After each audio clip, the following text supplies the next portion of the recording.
9 August RG Kar হাসপাতালে অভয়ার মৃত্যু হয়েছিল এবং তারপর থেকে ডাক্তারদের একাংশ রাজ্য সরকার বা শাসক দল তৃণমূল কংগ্রেসের বিরুদ্ধে বিরাটভাবে ক্যাম্পেইন চালিয়ে গিয়েছিল।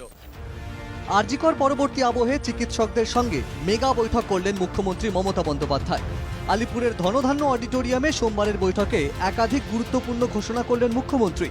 সিনিয়র চিকিৎসকদের বেতন বাড়ানোর ঘোষণা করলেন, পাশাপাশি জুনিয়র চিকিৎসকদেরও ভাতা বাড়ালেন মুখ্যমন্ত্রী। সর্বস্তরের সিনিয়র রেসিডেন্টদের স্যালারি আমরা 15,000 টাকা করে বাড়িয়ে দেবো, আর intern house staff, post graduate training, post doctor training সবার জন্য 10,000 টাকা করে বাড়ানো হবে। সেটা তো আমি অলরেডি বলে দিয়েছি। বেতন বৃদ্ধি এই দিয়ে তো চিকিৎসা পরিষেবা উন্নত হতে পারে না। আমরা চাই চিকিৎসা পরিষেবা উন্নত হোক। জুনিয়র ডাক্তারদের ভাতা বাড়ল 10,000 টাকা, পাশাপাশি সিনিয়র রেসিডেন্টদের 65,000 টাকা থেকে বেতন বেড়ে হলো 80,000 টাকা। পিজি সিনিয়র রেসিডেন্টদের 70,000 টাকা থেকে বেতন বেড়ে হলো 85,000 টাকা এবং পোস্ট ডক্টরেট সিনিয়র রেসিডেন্টদের 75,000 টাকা থেকে বেতন বেড়ে হলো 1 লক্ষ টাকা।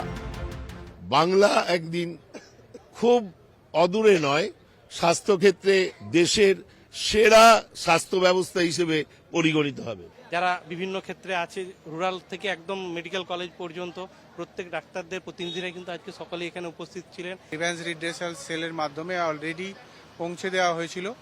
মাননীয় ম্যাডাম আমাদের মুখ্যমন্ত্রী সকলের কথা ধৈর্য ধরে শুনে বিবেচনা করে অনেকটাই স্টাইপেন্ড, পার্টিকুলারলি জুনিয়রদের ডাক্তারদের এবং সিনিয়র রেসিডেন্টদেরও অনেকটা স্টাইপেন্ড অনেকটা বৃদ্ধি করেছেন। সেখানে স্টেট হেলথ গ্রিভেন্স সেলের তরফে এই ডক্টরস কনফারেন্সের যেখানে আয়োজন করা হয়েছে, সেখানে প্রথমেই মমতা বন্দ্যোপাধ্যায় অভয়ার কথা যেরকম তুললেন, অভয়ার জন্য যে পথে নেমেছেন এবং শাস্তি চান, সেই কথাও কনফারেন্সের শুরুতেই বললেন মুখ্যমন্ত্রী মমতা বন্দ্যোপাধ্যায়।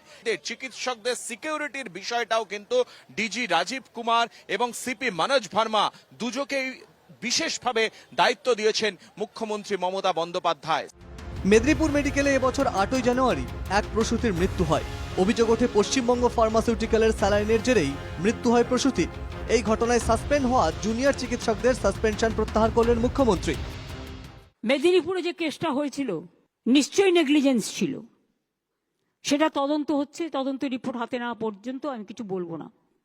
জুনিয়র ডাক্তারদের কয়েকজনকে সাসপেন্ড করা হয়েছিল, তারা এখনো পাকাপোক্ত হয়নি। তাদের উপর ছেড়ে দিয়ে যাওয়াটাও ঠিক হয়নি। একতরফা ভাবে তারাও সাসপেন্ড হয়েছিলেন, কিন্তু জুনিয়র ডাক্তাররাও একদিন সিনিয়র হবে। তাদের ভবিষ্যতের দিকে তাকিয়ে আমি জুনিয়র ডাক্তারদের সাসপেনশনটা উইথড্র করে নিচ্ছি। কেন আপনি সাসপেনশন করলেন আর কেন এই সাসপেনশনটা প্রত্যাহার করে নিলেন? তাহলে প্রসূতি মৃত্যুর প্রকৃত কারণ কি, সেই কারণ তিনি যদি আজকে ঘোষণা করতেন তাহলে আমরা চিকিৎসক হিসেবে একটা দিক নির্দেশ হয়তো দেখতে পেতাম।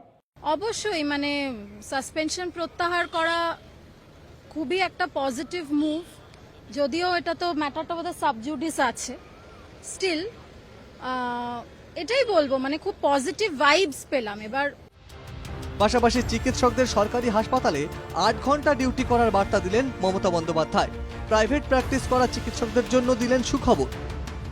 শুধু জুনিয়রদের উপর দায়িত্ব দিয়ে সিজারিয়ান থেকে শুরু করে হার্ট অপারেশন থেকে শুরু করে আপনারা ছেড়ে দেবেন না। আপনারা মিনিমাম 8 ঘন্টা সরকারি পরিষেবা দিন, তারপরে প্রাইভেট প্র্যাকটিস করুন, আমার আপত্তি নেই। আমি 20 কিলোমিটারটা 30 কিলোমিটার করে দিচ্ছি, কারণ কলকাতায় 30 কিলোমিটারের মধ্যে অনেক হসপিটাল আছে। করুন না, কে বারণ করেছে? কিন্তু 8 ঘন্টা সরকারি পরিষেবা দেওয়ার সময় প্লিজ দয়া করে যাবেন না। তখন যদি কোনো অপারেশন করার থেকে সিরিয়াস, আপনি হসপিটালে ডেকে নিন না। চিকিৎসকদের কাছে বিশেষ আবেদনও করলেন মুখ্যমন্ত্রী। আপনাদের সকলের কাছে আমাদের অনেক প্রত্যাশা, দয়া করে বিদেশে চলে যাবেন না। দেখছেন তো কি হচ্ছে, লোহার শেকল আর লোহার বেড়ি, এটা অসম্মানজনক। ক্যামেরা ইন্দ্রনীলের সঙ্গে রণজয় মুখোপাধ্যায়, NK টিভি বাংলা, কলকাতা।